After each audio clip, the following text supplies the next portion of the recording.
Welcome back to the channel, fellow Genoa City addicts. Today is just another beautiful day to lose our minds over the absolute chaos unfolding on our screens. We have so much to unpack, so grab your coffee, settle in, and let's dive right into the madness. I cannot believe they just did that to Diane Jenkins Abbott. I am literally sitting here typing furiously in the middle of the night because my jaw is still on the floor after that absolute disaster of an escape plan. I mean, we all knew she was going to try something, right? But the way it all went down, total unmitigated catastrophe. I was screaming at my screen. You think you know exactly how a soap opera escape sequence is going to play out, and then bam, the writers pull the rug right out from under you. Diane was so incredibly close. She was right there on the verge of getting out of that creepy, suffocating house, and now she is in worse danger than ever before. Let's back up for a second because I really need to process Diane's entire strategy here. So, Diane has been begging Dr. Lawrence Markham for these sleeping pills for days, playing the perfect, cooperative, traumatized patient. And I have to hand it to her. Her acting was absolutely Emmy-worthy. She was batting her eyelashes, acting all vulnerable, and actively trying to flirt her way into his good graces. Diane Jenkins using her feminine wiles to manipulate a man? Shocking, I know. But honestly, it's a classic Diane move. Remember when she used every trick in the book to manipulate Victor Newman back in the day? Or when she faked her own death with Deacon Sharp? The woman knows how to play the long game. She thought she could just butter up this arrogant doctor, make him feel like he was her handsome savior, and then drug him into oblivion. And for a hot minute, I actually thought she was going to pull it off. The tension in that scene was absolutely suffocating. I mean, she finally gets the pills. She is clutching them like they are made of solid gold. You can practically see the wheels turning in her head as she waits for the exact perfect moment to strike. She pours the drinks, she puts on that fake dazzling smile, and she tries to slip the sedatives into his glass when he briefly turns his back. I was literally holding my breath, gripping the edge of my seat. But Markham is not some gullible fool. He caught her. He actually caught her red-handed. The look of sheer, unadulterated terror on Diane's face when she realized she was busted. I felt my own stomach drop into my shoes because here is the terrifying thing about Doctor. He is a complete control freak. I know a lot of us in the forums are still convinced he might actually be Martin Laurent in disguise. And honestly, the way he flipped the script on Diane just screams seasoned psychopath. He didn't just get mad. He got terrifyingly calm and sinister. He knew she was manipulating him the entire time. He let her think she was winning just so he could brutally pull the rug out from under her at the last possible second. Now, Diane has lost her only piece of leverage. Her one ticket out of that hellhole is gone, and Markham is going to lock her down tighter than Fort Knox. I am legitimately terrified for her. She tried to play a master manipulator and got completely outplayed by a monster. Wait, I'm getting ahead of myself. Let's talk about the other half of this massive, epic failure, because Diane isn't the only Abbott who completely botched their mission today. Can we please talk about Jack and Kyle Abbott for a second? I love the Abbott men, I really do, but what were they thinking? Kyle is currently pacing a hole in the floor because Jack is officially missing in action. The plan was supposed to be simple, or at least as simple as these ridiculous Genoa City rescue plans ever get. Kyle was supposed to distract Doctor Markham, which he actually did, by the way. He got Markham out of the house and over to Crimson Lights. That was Jack's cue to break into the compound and save his wife. But Jack is nowhere to be found.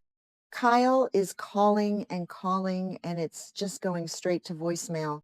The sheer panic radiating off Kyle right now is so palpable. You can see the exact moment the realization hits him that his father is gone, and it is heartbreaking. And who does he run to? Tracy Abbott, of course. Poor Tracy. She is the only sane person in that entire family, and she is constantly being dragged into their chaotic, life-threatening messes. Tracy has absolutely no idea where Jack is either, and that's when the real icy dread sets in for both of them. If Tracy doesn't know where Jack is, then something is horribly, terribly wrong.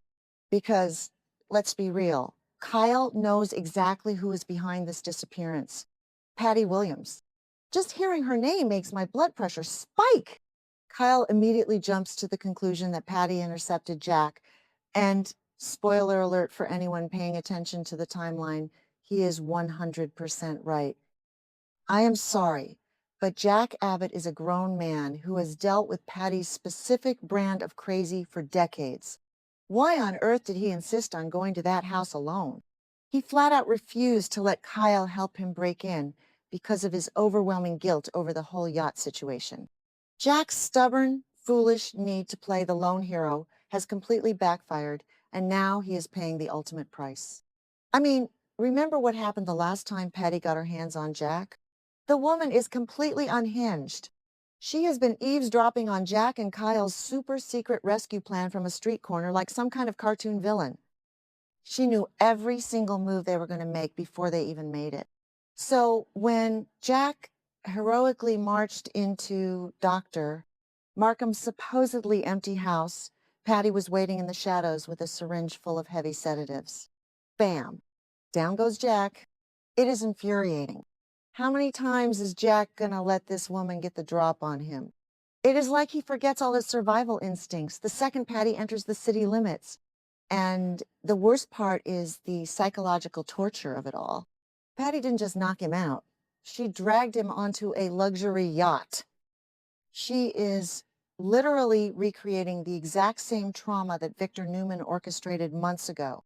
Jack is waking up groggy, tied up, and trapped on the water with a woman who is completely detached from reality. Patty actually thinks they are on some romantic getaway. She is living in a total fantasy world, and Jack is her captive prince. The PTSD Jack must be experiencing right now is off the charts. I am so angry at the writers for putting him through this exact same torture again, but at the same time, I am completely glued to my screen. Okay, back to the point about Diane and Markham. Now that her sleeping pill plan is busted, what is her next move going to be? Markham is going to be watching her every single move. He might even resort to tying her up or using those dark, ambiguous other methods he threatened her with earlier this week. The stakes have never been higher for her. She is completely isolated. Her husband is currently a hostage himself, and her son is running around Genoa City blind with panic. It is a total disaster on every single front. I know some people are loving this dark, gritty turn for the show, but personally, my heart can't take much more of this Abbott suffering. They just want it to be a happy family. Is that really too much to ask? But here is the kicker, and the one thing giving me a tiny shred of hope in this bleak, depressing storyline. The notes are hinting that Jack is not going to just sit there and take this abuse. Despite being tied up, drugged, and traumatized, Jack is supposedly already formulating a plan to turn the tables on Patty with a trap of his own.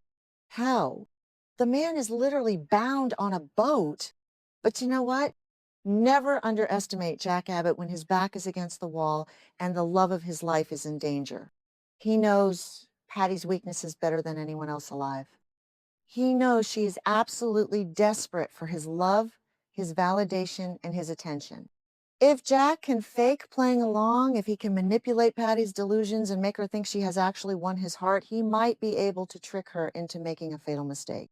It is going to require the performance of a lifetime, way better than Diane's failed flirting with Dr. Markham. Jack is going to have to swallow his pride, suppress his massive trauma, and romance his own captor. It is twisted, it is dark, and it is classic Y&R drama at its finest. I am dreading watching him have to cozy up to Patty because it makes my skin crawl, but I am totally here for Jack pulling off a mastermind escape and finally putting Patty in her place.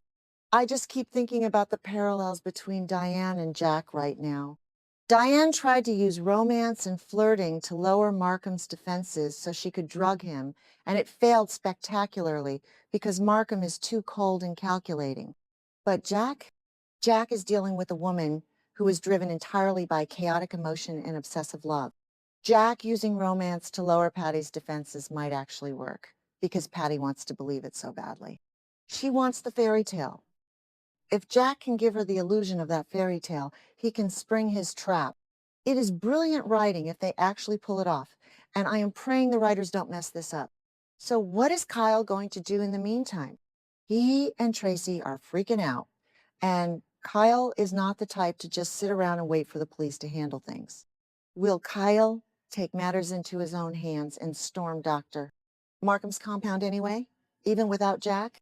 If he does, he is going to walk right into a house where Markham is already furious and on high alert because of Diane's attempted drugging. Kyle could end up getting himself captured too, and then we would have 3 Abbotts being held hostage. I mean, I wouldn't put it past the show to do something that crazy. I am just so emotionally invested in this right now. I have been watching for years, and while I complain about the repetitive storylines, when they get the tension right, they really get it right. The sheer terror of Diane being caught with those pills, the dread of Kyle realizing his dad is gone, and the twisted anticipation of Jack having to manipulate Patty, it is soap opera gold. I need the next episode right now because I cannot handle this suspense. Let me know in the comments if you guys are as stressed out as I am, because I definitely need to talk this out with people who actually get it.